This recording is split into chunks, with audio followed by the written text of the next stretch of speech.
Assalamualaikum warahmatullahi wabarakatuh. Perkenalkan, nama saya Dida Kusmaningsih. Saya adalah guru geografi di SMA Negeri 1 Parongpong, Kabupaten Bandung Barat. Pada kesempatan ini, kita akan membahas tentang interaksi desa dan kota, yaitu materi kelas 12 semester ganjil.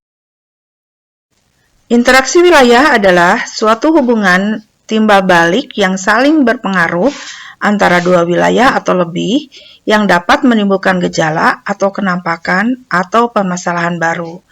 Interaksi desa dan kota berlangsung karena adanya pergerakan penduduk dari suatu tempat ke tempat lain. Terjadinya interaksi ini didasari oleh kebutuhan ekonomi sosial masyarakat.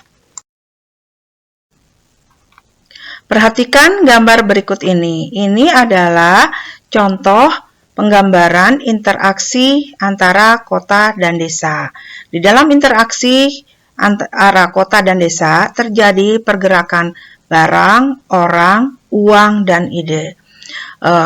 Di dalam pergerakan barang, di sini terdapat pergerakan air, misalnya energi, makanan segar, bahan mentah, makanan olahan, barang olahan.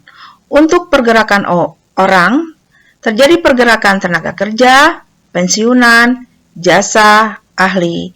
Kemudian terjadi juga pergerakan uang berupa tabungan dan investasi. Dan ada pergerakan ide, aspirasi, media, dan buku. Faktor yang menyebabkan interaksi menurut Edward Ullmann ada 3. Pertama, adanya wilayah yang saling melengkapi atau regional complementarity. Kita lihat gambar ini. Ini ada wilayah A, wilayah B, dan wilayah C.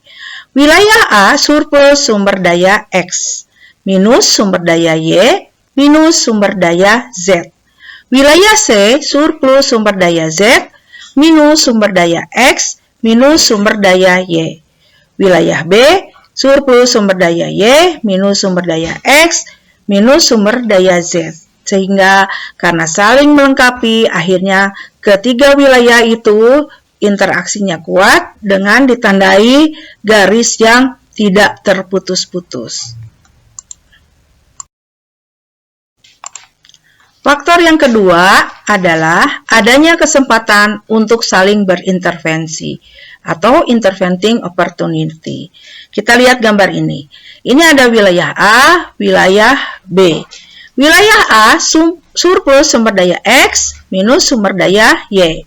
Wilayah B surplus sumber daya Y minus sumber daya X. Kemudian wilayah C surplus sumber daya X surplus sumber daya Y.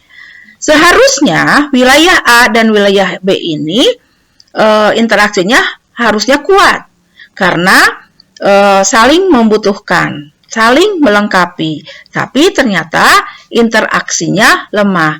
Ternyata ada wilayah C yang mensuplai kebutuhan wilayah A dan wilayah B, sehingga hubungan antara A dan B ini lemah. Faktor yang ketiga adalah adanya kemudahan transfer atau pemindahan dalam ruang atau spatial transfer ability. Nah, faktor lain yang mempengaruhi pola interaksi antar wilayah adalah adanya kemudahan pemindahan dalam ruang, baik proses pemindahan manusia, barang, maupun informasi. Adapun kemudahan dalam pemindahan ruang itu tergantung pada pertama adalah jarak mutlak dan jarak relatif antar tiap wilayah.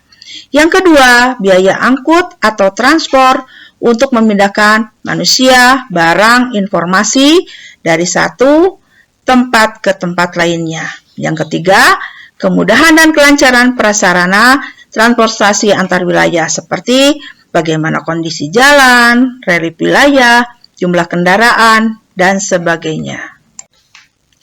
Mudah-mudahan materi ini bisa dipahami. Sekian, terima kasih.